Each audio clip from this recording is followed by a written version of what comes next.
Título: Uma recordação de infância de Stungund Wahrheit ou Wahrheit, algo assim.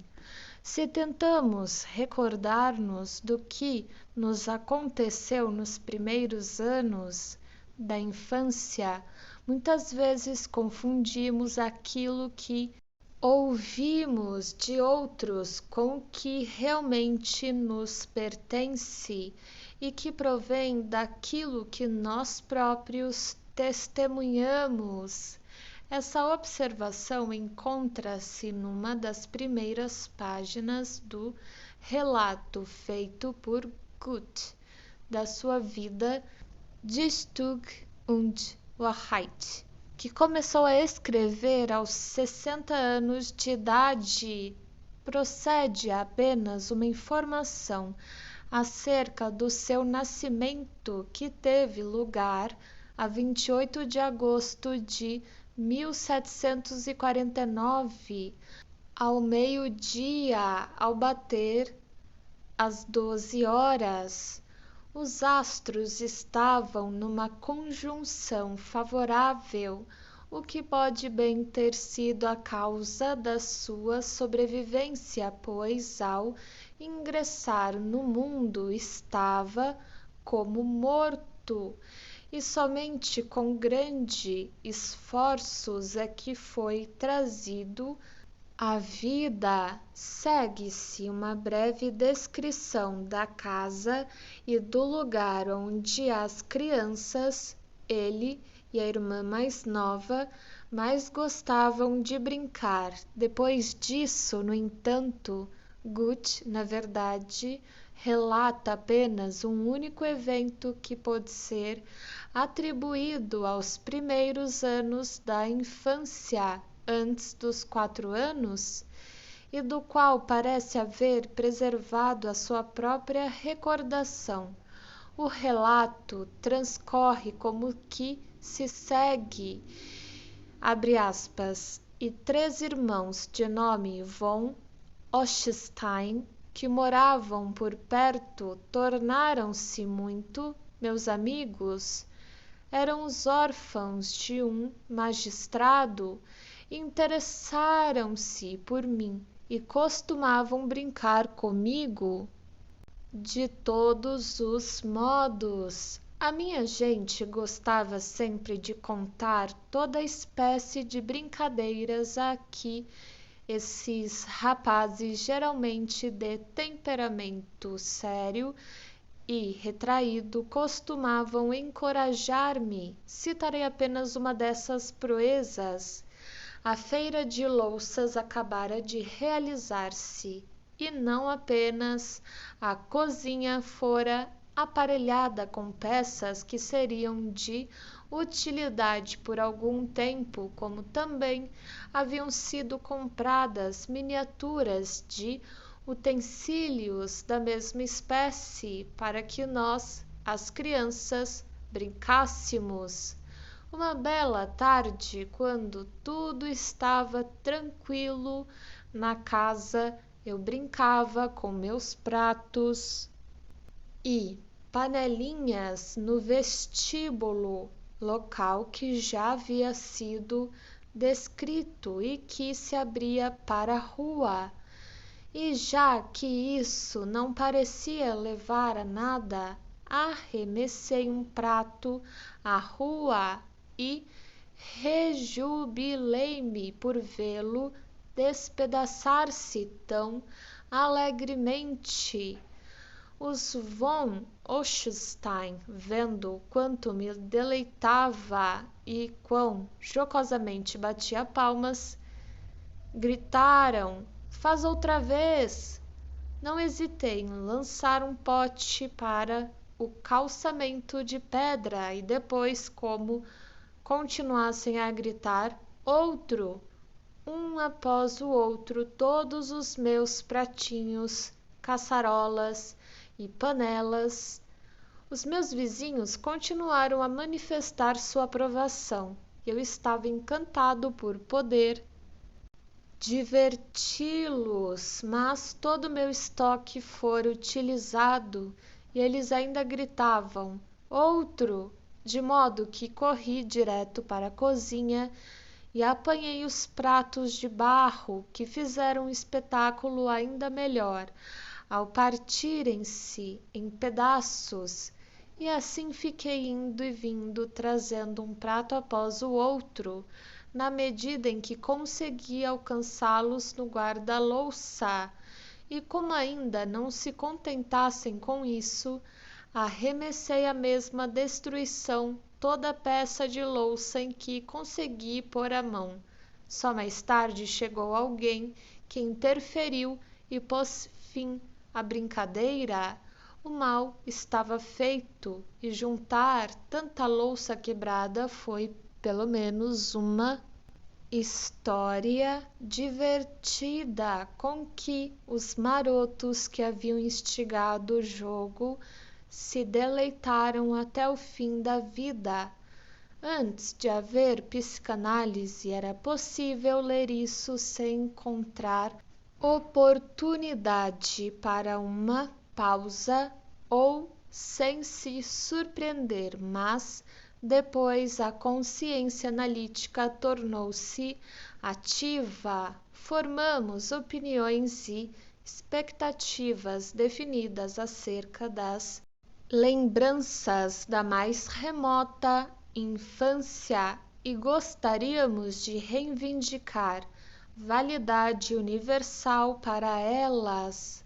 Não deveria ser uma questão indiferente ou totalmente sem sentido todo detalhe da vida de uma criança que houvesse escapado ao esquecimento geral. Poder-se-ia, ao contrário, conjecturar que aquilo que fora preservado pela memória era um elemento mais significativo em todo esse período da vida, quer houvesse tido tal importância na época, quer tivesse adquirido importância subsequente por influência de eventos posteriores. O elevado valor de tais recordações infantis, na verdade, era óbvio apenas em alguns casos. De modo geral, pareciam indiferentes, até mesmo sem valor, e de início era incompreensível o motivo pelo qual tais lembranças haviam resistido à amnésia. Nem mesmo a pessoa que as havia conservado por tantos anos e em seu próprio arsenal de memórias poderia ser nelas mais do que qualquer estranho a quem porventura as relatasse. Antes que o seu significado pudesse ser apreciado, era necessário um certo trabalho de interpretação. Essa interpretação mostrava que seu conteúdo exigia ser substituído por qualquer outro conteúdo, ou revelava que essas lembranças relacionavam-se com outras experiências inequivocamente importantes e que haviam surgido em seu lugar como aquilo que conhecemos por lembranças encobridoras. Em toda investigação psicanalítica da história de uma vida, é sempre possível explicar o significado das lembranças da primeira infância ao longo dessas linhas. De fato, acontece habitualmente que a própria recordação, a qual o paciente dá precedência àquela que relata em primeiro lugar, com a qual introduz a história da sua vida, venha a ser a mais importante, a única que contém a chave das páginas secretas da sua mente. O pequeno episódio pueril relatado em Dichtung und Wahrheit, contudo, não chega à altura das nossas expectativas. Os modos e os meios que, com os nossos pacientes, conduzem à interpretação, certamente não se mostram aqui disponíveis. O episódio em si não parece admitir relações prováveis com impressões importantes de uma data posterior.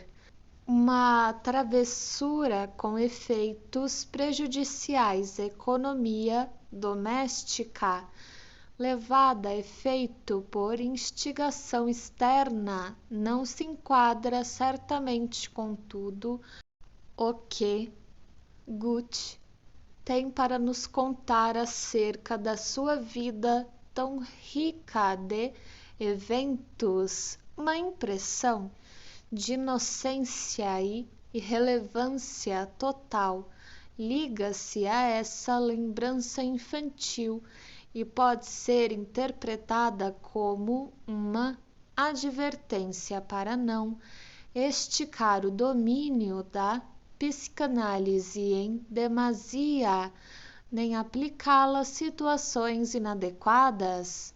O pequeno problema, portanto, saíra havia muito tempo da minha mente quando, certo dia, o acaso trouxe-me um paciente no qual surgiu uma lembrança da infância semelhante, numa conexão mais clara.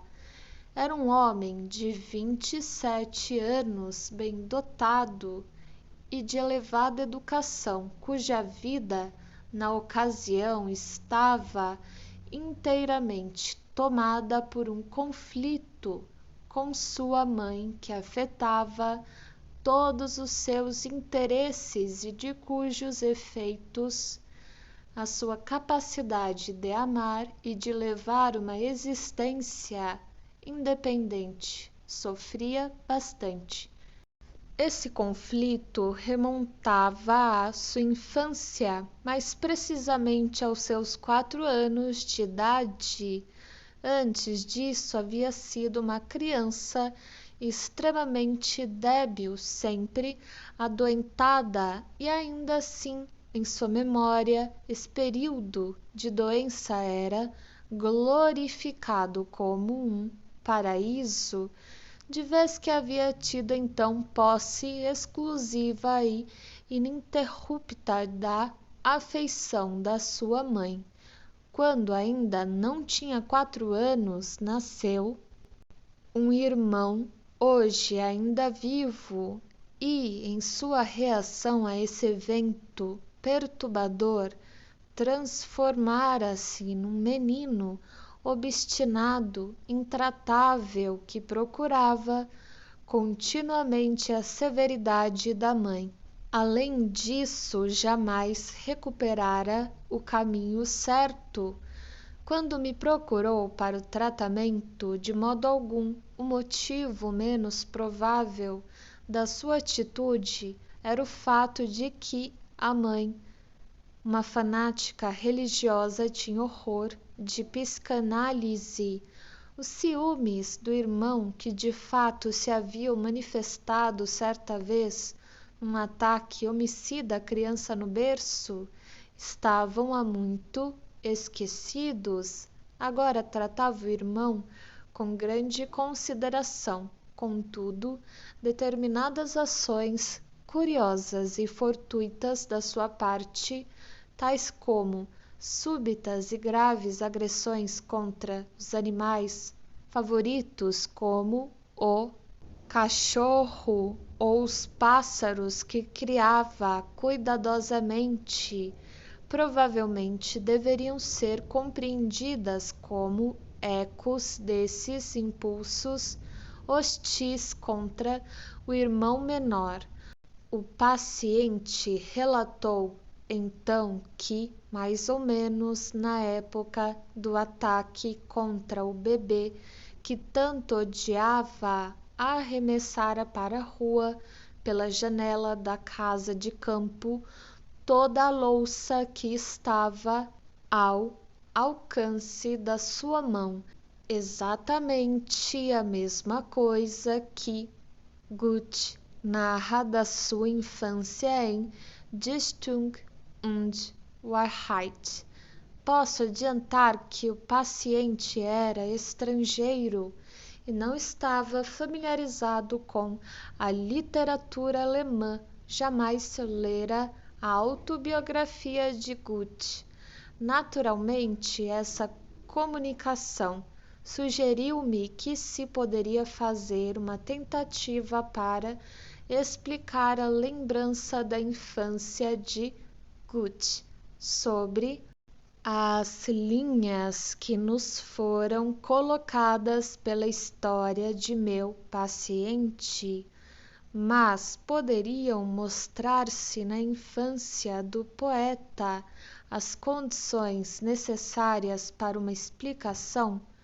O próprio Goethe, com efeito, tornou a instigação dos irmãos von Ochstein responsável pela sua travessura pueril. Contudo, da sua própria narrativa pôde-se deduzir que esses vizinhos mais crescidos simplesmente o encorajaram a continuar o que já estava fazendo. O começo da ação foi de sua própria iniciativa e o motivo que ele fornece para esse começo, abre aspas, já que isso o jogo não parecia levar a nada, fecha aspas, é certamente sem forçar o seu significado, uma confissão de que a época que escreveu a obra, e provavelmente por muitos anos antes disso, não tinha conhecimento de qualquer motivo adequado para o seu comportamento. É sabido que Johann Wolfgang e sua irmã Cornélia eram os sobreviventes mais velhos de uma família de crianças muito frágeis. O Dr. Hans Sachs teve a gentileza de fornecer-me os seguintes detalhes concernentes a esses irmãos e irmãs de Goethe que morreram na infância. A. Hermann Jacob, batizado numa segunda-feira, 26 de novembro de 1752, atingiu a idade de 6 anos e 6 semanas. Foi enterrado a 13 de janeiro de 1759. B. Catarina Elisabetta, batizada numa segunda-feira, 9 de setembro de 1754, enterrada numa quinta-feira, 22 de dezembro de 1755, 1 ano e 4 meses de idade. C. Johanna Maria, batizada na terça-feira, 29 de março de 1757 e enterrada no sábado, 11 de agosto de 1759, 2 anos e 4 meses de idade. Essa foi, sem dúvida, a bonita e atraente menina celebrada pelo irmão D. Georg Adolf, batizado no domingo 15 de junho de 1760, enterrado aos 8 meses de idade, numa quarta-feira, 18 de fevereiro de 1761. A irmã de Goethe, imediatamente posterior a ele, Cornélia Friederica Christiana, nasceu a 7 de dezembro de 1750, quando ele tinha 15 meses. Essa pequena diferença de idade exclui praticamente a possibilidade de que ela tenha sido objeto de ciúme. É sabido que, quando as paixões despertam, as crianças jamais desenvolvem reações violentas contra os irmãos ou irmãs que já existem, mas dirigem a hostilidade contra os que nascem depois. A cena que estamos procurando interpretar também não se concilia com a pouca idade de Guth, a época em que Cornélia nasceu, por ocasião do nascimento do seu primeiro irmão, Hermann Jacob Johann Wolfgang. Tinha 3 anos e 3 meses. Aproximadamente 2 anos depois, quando tinha cerca de 5 anos, nasceu a segunda irmã. Ambas as idades entraram em consideração para datar o episódio do arremesso de louças à rua. A primeira é talvez preferível e concordaria melhor com o caso de meu paciente, que tinha mais ou menos 3 anos e 3 meses quando do nascimento de seu irmão. Ademais, o irmão de Guth, Hermann Jacob, a quem nos leva assim a nossa tentativa de interpretação, não viveu tão pouco quanto as demais crianças da família nascidas depois. Pode constituir uma surpresa o fato de que a autobiografia não contenha uma só palavra de lembrança dele. Ao morrer, tinha mais de 6 anos e Johann Wolfgang quase 10. O doutor Hitchman, que teve a gentileza de colocar à minha disposição as suas notas sobre esse assunto, diz, abre aspas, também Guth, quando menino, viu um irmão mais jovem morrer sem lastimar-se, pelo menos de acordo com Bettina Brentano, a mãe dele, relatou o seguinte, abre aspas, espantou-a como fato muito extraordinário que ele não tenha derramado lágrimas quando da morte do irmão mais novo. Jacob, que era o seu companheiro de folguedos, pelo contrário, pareceu sentir-se aborrecido com a dor dos pais e das irmãs.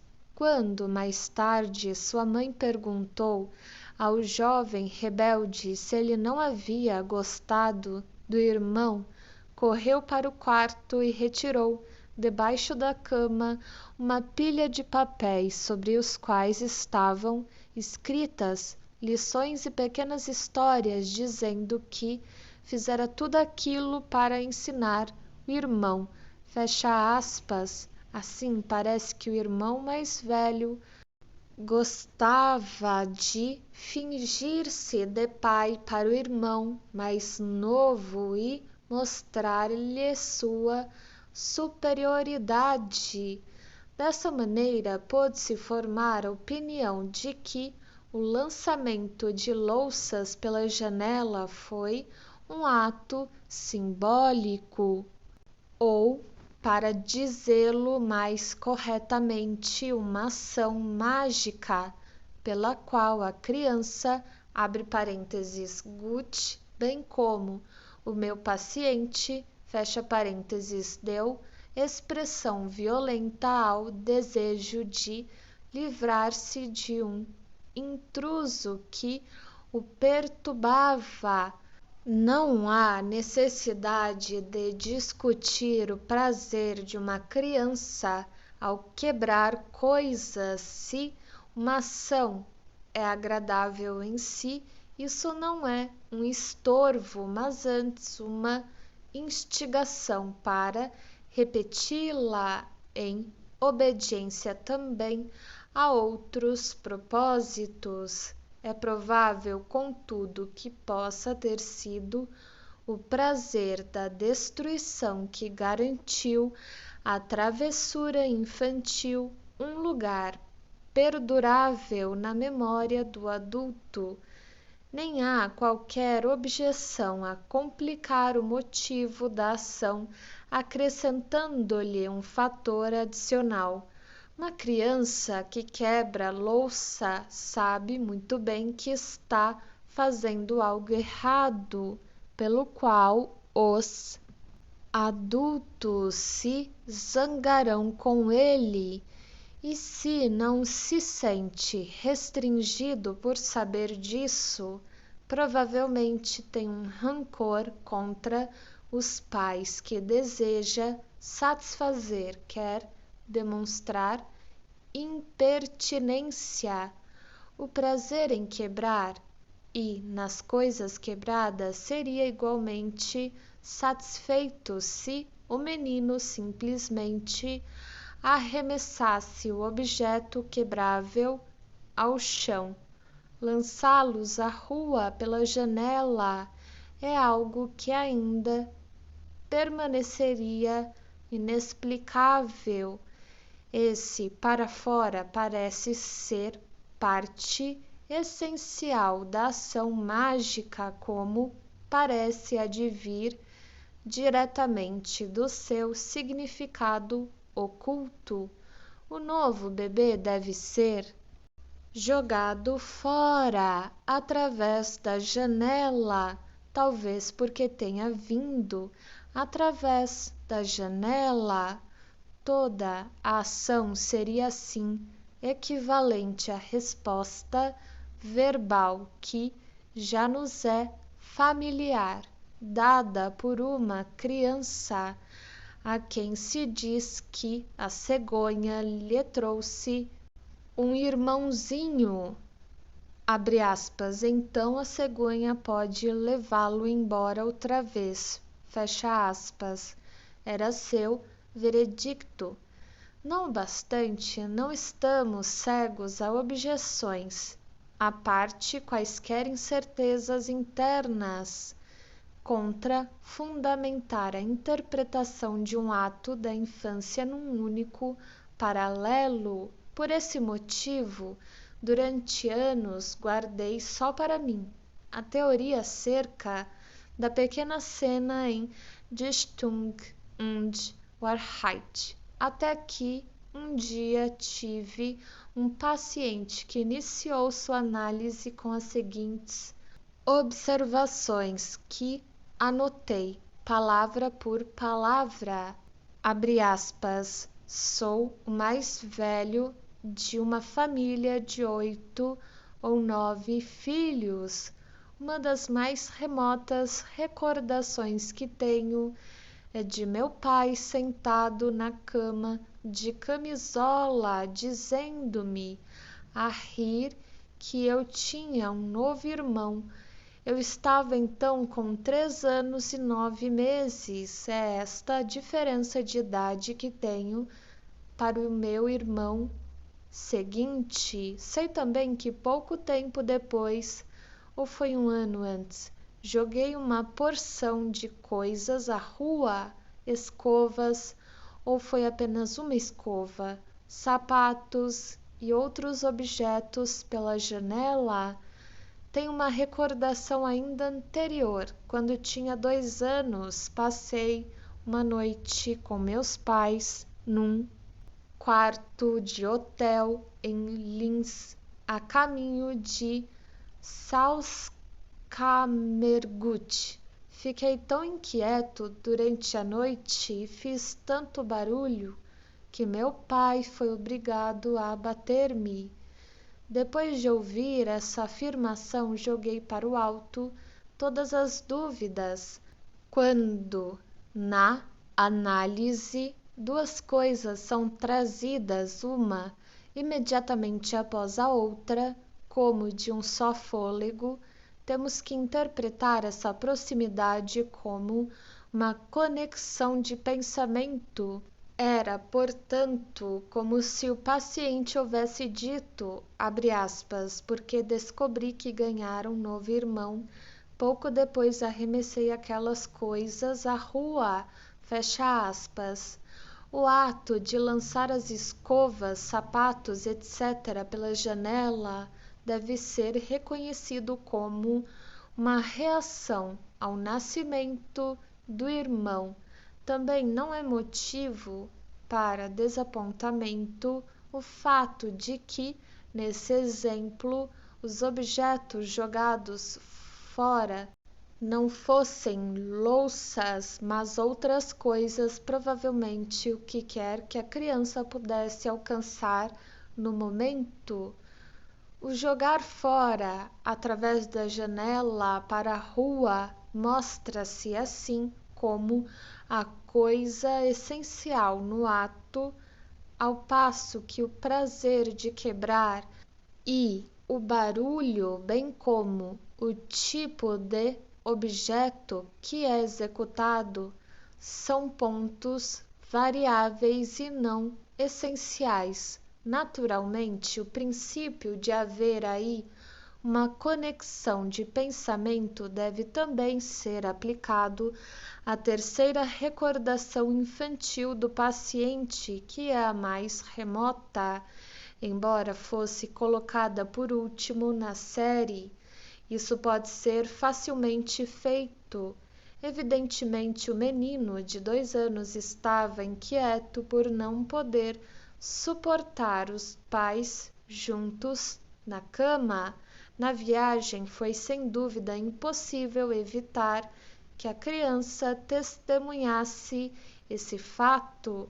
Os sentimentos que despertaram naquela ocasião no menino ciumento deixaram-lhe uma amargura contra as mulheres que persistiu e interferiu permanentemente no desenvolvimento da sua capacidade de amar.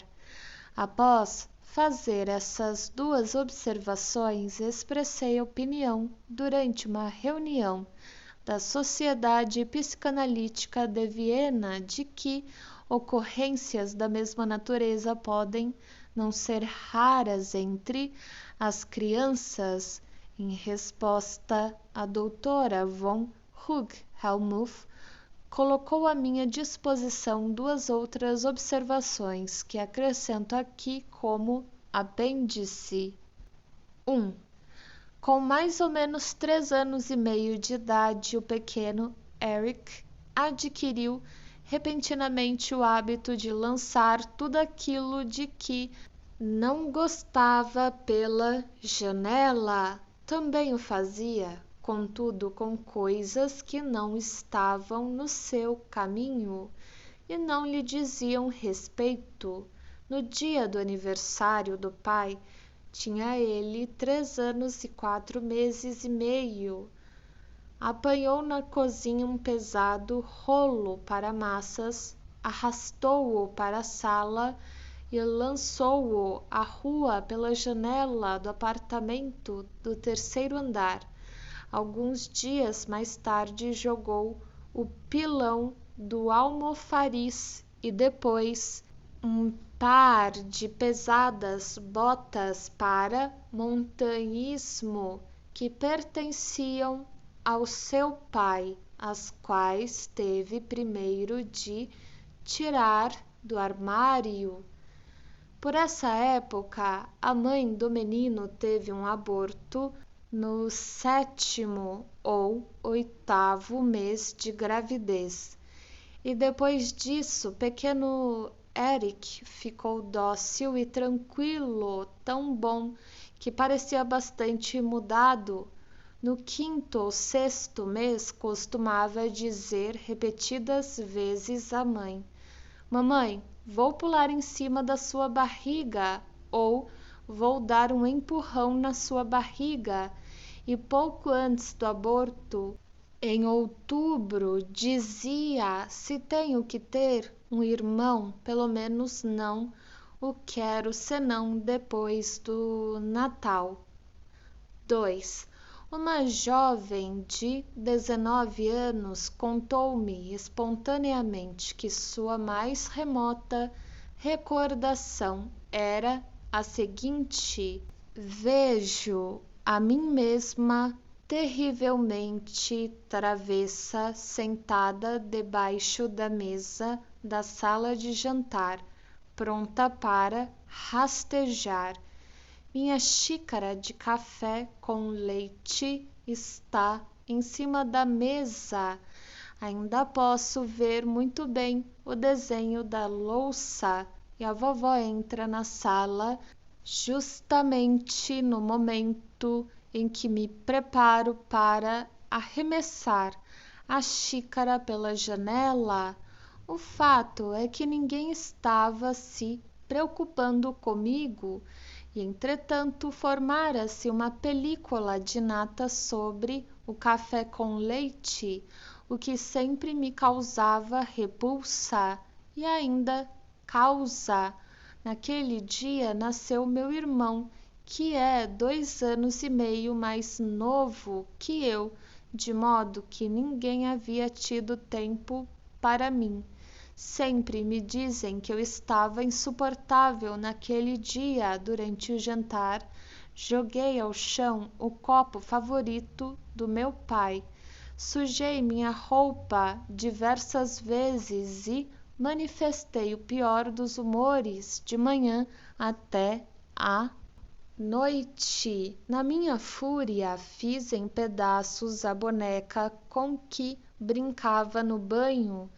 Esses 2 casos mal necessitam de comentário, estabelecem sem qualquer outro esforço analítico que a amargura que as crianças sentem quanto à expectativa ou aparecimento real de um rival encontra expressão no ato de arremessar objetos pela janela e outras ações de impertinência e destrutividade. No primeiro caso, os objetos pesados provavelmente simbolizavam a própria mãe, contra quem a raiva da criança era dirigida, uma vez que o novo bebê ainda não havia surgido. O menino de 3 anos e meio sabia da gravidez da mãe e não tinha dúvidas de que ela tinha o bebê no corpo. O Little Hans e seu particular temor de carros com muita carga podem aqui ser lembrados. No segundo caso, é digna de nota a muita pouca idade da criança, 2 anos e meio.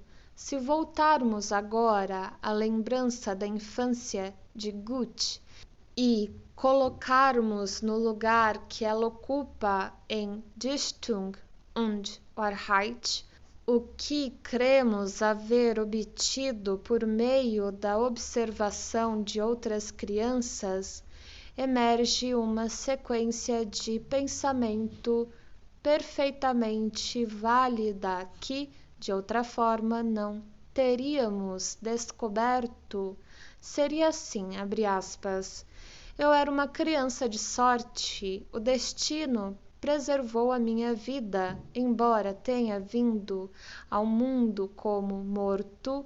Além disso, o destino eliminou meu irmão de modo que não tive que compartilhar com ele o amor de minha mãe. A sequência de pensamento em Dichtung und Wahrheit prossegue então para alguém que morreu naqueles dias remotos. A avó, que vivia como um espírito tranquilo e amigável em outra parte da casa, já observei, no entanto, em outro trabalho, que se um homem foi o indiscutível predileto de sua mãe, ele conserva durante toda a vida o sentimento triunfante, a confiança no êxito, que não raro traz consigo o verdadeiro êxito. E Goethe poderia muito bem ter colocado em sua autobiografia um cabeçalho mais ou menos como este, abre aspas, a minha força tem suas raízes na relação que tive com minha mãe, fecha aspas.